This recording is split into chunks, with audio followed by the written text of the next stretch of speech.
Are Madhavan ने सिख समुदाय से मांगी माफी। धुरंधर 2 में गुरबानी पाठ के दौरान सिगरेट पीने पर हो गया था case. Film maker Ramgopal Verma ने कैंसिल की सरकार 4। बोले अब नहीं चलेगी कोई गैंगस्टर फिल्म। मोनालिसा भोसले ने रोते रोते डायरेक्टर सनोज मिश्रा पर लगाया यौन उत्पीड़न का आरोप। बोली मुझे गलत तरीके से छुआ।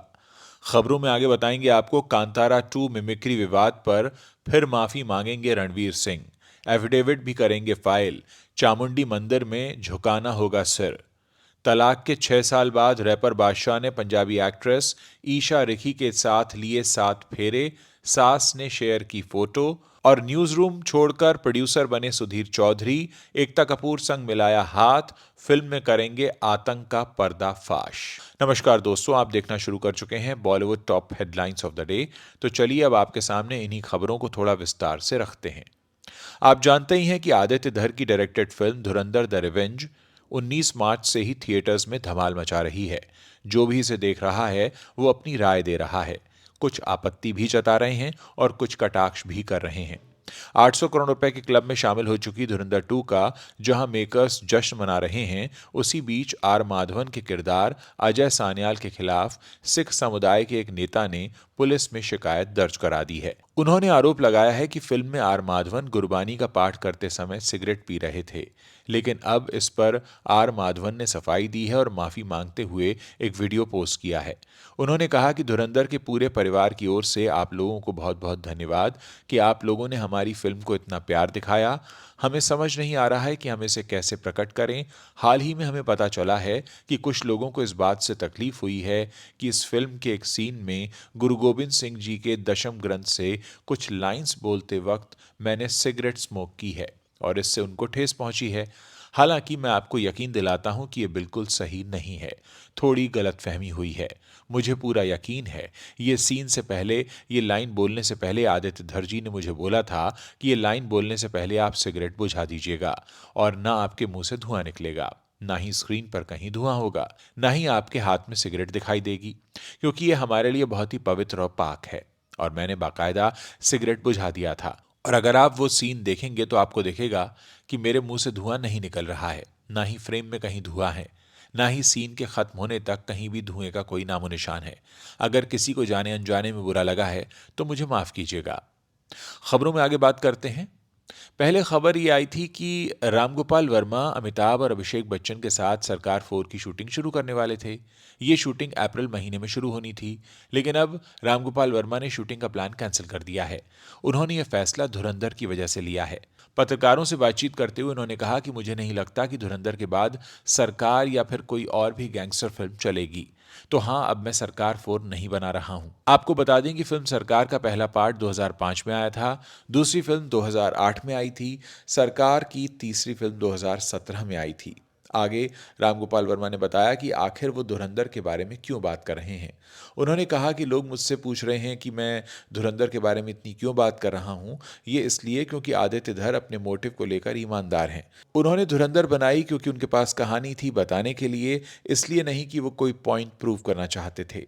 मैं अपनी घड़ी रीसेट करना चाहता हूं।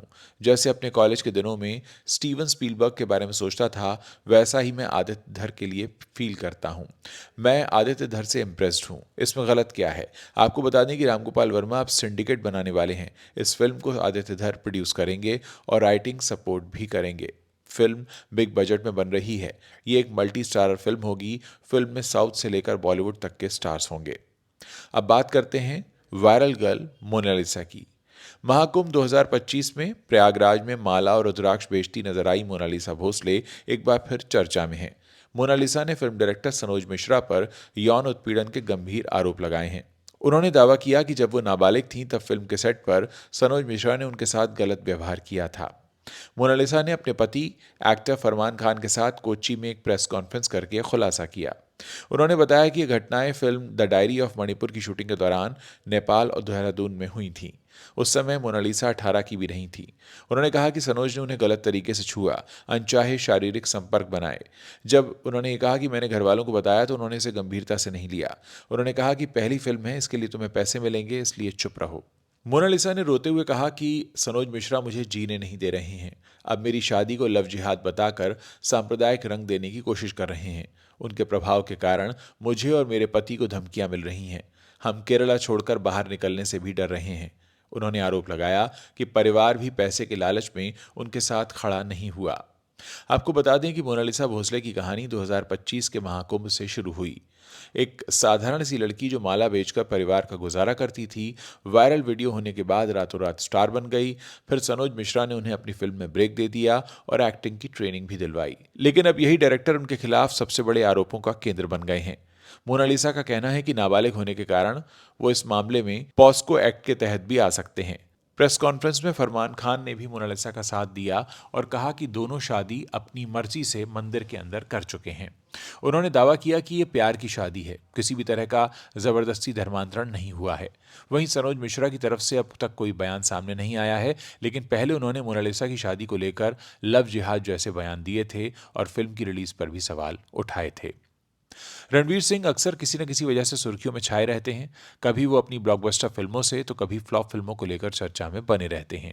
एक बार फिर से वो कांतारा मिमिक्री विवाद को लेकर चर्चा में हैं।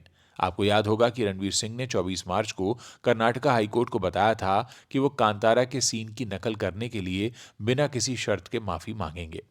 दरअसल हुआ यह था कि IFFI 2025 की क्लोजिंग सेरेमनी के दौरान रणवीर सिंह ने फिल्म कांतारा के एक सीन की मिमिक्री की थी। बस यही उन पर भारी पड़ गया। उन्होंने फिल्म के इस किरदार को फीमेल घोस्ट बताया था। फिर आंखें तिरछी की, जीभ बाहर निकालकर उन्होंने ये मिमिक्री भी की थी। उस वक्त तो वहां मौजूद ऋषभ शेट्टी भी हंसते नजर आए, लेकिन सोशल मीडिया पर इस वीडियो को लेकर काफी हंगामा हो गया था। अब इसी केस पर रणवीर ने कहा है कि वो माफी मांगेंगे और इसके लिए एफिडेविट भी फाइल करेंगे। अपनी बात आगे रखते हुए रणवीर सिंह के वकील ने कहा कि वो चामुंडी मंदिर जाएंगे और वहां भी माफी मांगेंगे। हालांकि अब इस केस की अगली सुनवाई 10 अप्रैल को होनी है, जिसमें वो बिना शर्त माफी मांगेंगे। उनके वकील का कहना है कि रणवीर सिंह को बहुत पछतावा भी है कि वो भारत की हर संस्कृति और परंपरा का सम्मान करते हैं और अगर किसी की भावनाएं आहत हुई हैं तो उन्हें इसका दुख है। रैपर बादशाह इन दिनों सुर्खियों में बने हुए हैं अपने विवादित गाने ततीरी को लेकर, और हरियाणा के महिला आयोग ने उन्हें समन भेजकर पेश होने के लिए भी कहा है। ये अलग बात है कि फिलहाल उनकी गिरफ्तारी पर कोर्ट ने रोक लगा दी है, जिसके बाद बादशाह ने राहत की सांस ली है। इसी बीच बादशाह अब अपनी पर्सनल लाइफ को लेकर काफी सुर्खियां बटोर रहे हैं। खबर है कि उन्होंने पंजाबी एक्ट्रेस ईशा रिखी के साथ शादी कर ली है। ये चर्चा तब शुरू हुई जब सोशल मीडिया पर उनकी शादी की तस्वीरें वायरल होने लगीं, जिसे कथित तौर पर ईशा की मां यानी बादशाह की सास ने शेयर किया था। इन तस्वीरों में बादशाह ट्रेडिशनल कुर्ते पजामे में नजर आ रहे हैं, वहीं ईशा ने लाल रंग का सूट पहना है। दोनों के गले में वरमाला है। तस्वीरें देखकर लग रहा है कि दोनों ने गुपचुप शादी रचा ली है। हालांकि अभी तक इस खबर की पुष्टि नहीं हुई है। बादशाह की ये शादी तलाक के करीब 6 सालों के बाद हुई है। बादशाह और ईशा रिखी के रिश्ते की खबरें पहले भी सामने आती रही हैं, लेकिन दोनों ने कभी खुलकर इस पर बात नहीं की। ऐसे में अचानक सामने आई इस तस्वीर ने सबको चौंका दिया है। न्यूज एंकर सुधीर चौधरी को अक्सर आप लोगों ने प्राइम टाइम न्यूज में देखा है, लेकिन अब वो न्यूज रूम से बाहर निकलकर कुछ बड़ा करने जा रहे हैं। दर्शकों को जानकारी देने और उनका मनोरंजन करने के लिए उन्होंने अब फिल्मी दुनिया में कदम रख दिया है। खबर यह है कि सुधीर चौधरी ने फिल्म प्रोड्यूसर और डायरेक्टर एकता कपूर से हाथ मिला लिया है और दोनों मिलकर फिल्म द साबरमती रिपोर्ट के सीक्वल द टेरर रिपोर्ट के लिए साथ में काम करेंगे। इस मूवी का ट्रेलर शेयर करते हुए सुधीर ने अपने करियर के इस बड़े बदलाव पर खुलकर बात भी की। सुधीर चौधरी ने बताया कि वो फिल्म प्रोड्यूसर बनने की तरफ कदम बढ़ा चुके हैं। एक न्यूज एंकर से फिल्म प्रोड्यूसर बनने के सफर को सुधीर ने अपनी जिंदगी का एक बहुत बड़ा टर्निंग पॉइंट बताते हुए इंस्टाग्राम पर एक पोस्ट शेयर किया है। उन्होंने अपनी पोस्ट में लिखा, बॉलीवुड की सबसे बड़ी क्रिएटिव ताकतों के साथ अपने पहले कोलैबोरेशन का ऐलान करते हुए मुझे बेहद खुशी हो रही है। आपको बता दें कि सुधीर चौधरी की प्रोडक्शन कंपनी एस्प्रिट प्रोडक्शंस ने एकता कपूर की बालाजी टेलीफिल्म्स और तनुज गर्ग व अतुल कासबेकर की एलिप्सिस एंटरटेनमेंट के साथ हाथ मिला लिया है। सुधीर चौधरी ने आगे लिखा कि दशकों तक मैंने जमीन पर उतरकर रिपोर्टिंग की है और हर रात करोड़ों घरों तक सच पहुंचाया है। अब द टेरर रिपोर्ट के साथ मैं एक नया कदम उठाने जा रहा हूं ताकि लोगों को जागरूक करने के साथ साथ उनका मनोरंजन भी कर सकूं। खैर, अब ये देखना काफ़ी दिलचस्प होगा और सुधीर चौधरी की इस नई पारी को दर्शक कितना प्यार देते हैं, ये तो देखने वाली बात होगी। तो दोस्तों, अगर आपको बॉलीवुड टॉप 10 का ये एपिसोड पसंद आया है तो आप अपने दोस्तों के साथ इसे शेयर करना मत भूलिएगा।